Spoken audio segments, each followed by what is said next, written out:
Saat ini saya akan memperagakan cara mendapatkan data dari sebuah website dengan waktu yang sangat-sangat singkat tanpa harus copy paste.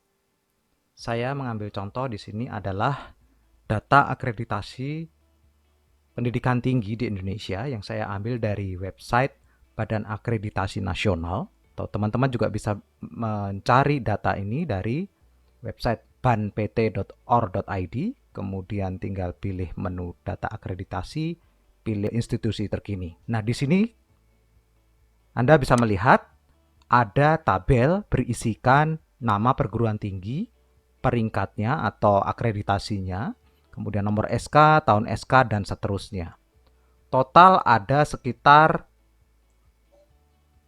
279 halaman.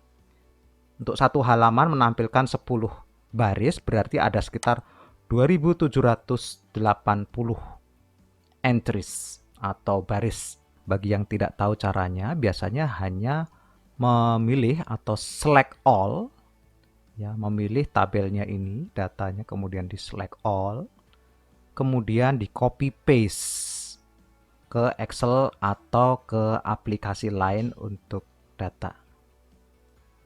Nah, bagaimana cara mendapatkan data dari 250 halaman lebih pada website ini tanpa copy paste? Tentu harus ada caranya khusus. Ya, tidak bisa dengan copy paste, kelamaan. Anda bisa menggunakan kemampuan browser, web browser. Dalam hal ini saya yang praktekkan, saya menggunakan Firefox. Bisa juga menggunakan Chrome atau Safari. Nah, setiap browser ini memiliki yang namanya developer tools yang biasa digunakan oleh web developer. Cara mengaksesnya cukup dengan klik kanan pada website, kemudian pilih inspect element atau inspect. Ya. Di bagian kanan ini ada tab inspector, console, debugger, dan sebagainya. Inspector fungsinya untuk menampilkan kode HTML dari website tersebut.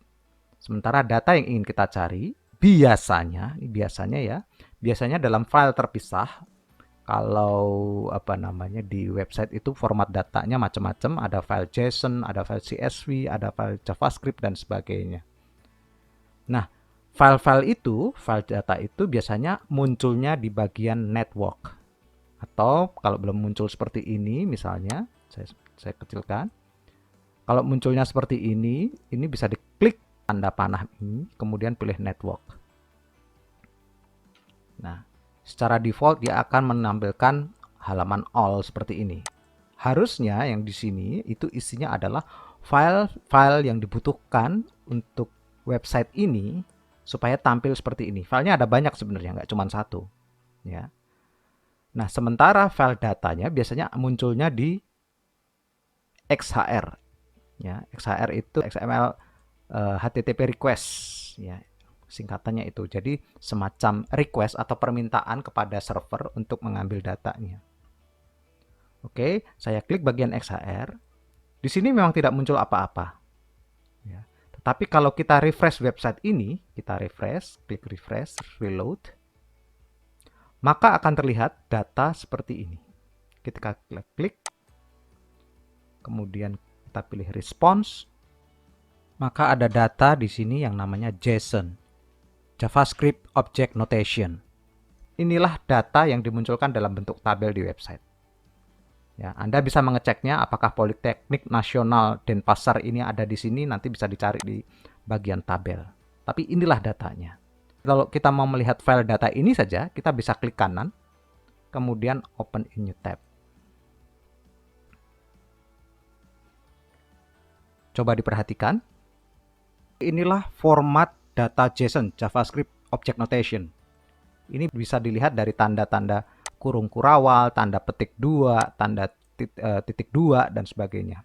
Ya, tanda petiknya ada 2, bukan petik 1. Nah, inilah format JSON. Nah, melihat seperti ini saja dengan menggunakan mata kita sendiri, ya akan susah melihat data kayak gini nih. Kita harus menyederhanakannya supaya tampil mirip dengan tabel tadi. Nah, caranya adalah dengan mengubah format JSON ini menjadi format Excel. Maka saya sarankan, bukalah Google atau browser Anda di halaman kosong, kemudian pilihlah JSON to CSV. Kemudian saya pilih misalnya json-strip.csv.com.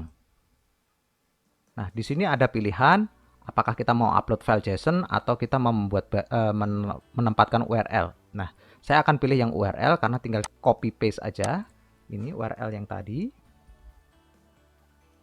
URL dari file JSON-nya, kemudian saya paste di sini.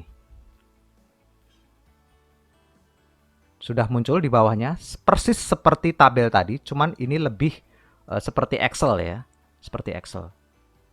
Kalau sudah seperti ini, kita tinggal download menjadi format CSV, atau kalau kita mau ya format Excel saja, tinggal kita klik, kemudian kita simpan hasilnya. Seperti yang Anda lihat, di sini sudah jadi tabel dengan format data seperti yang tampil di halaman ban PT tadi. Kita tinggal menyesuaikan apakah baris pertama, kolom pertama ini nama kolomnya apa. Nah, kita bisa melihat dari website tadi. Kolom pertama adalah perguruan tinggi. Kita tinggal ketikkan nama kolomnya sesuai dengan yang ada di website.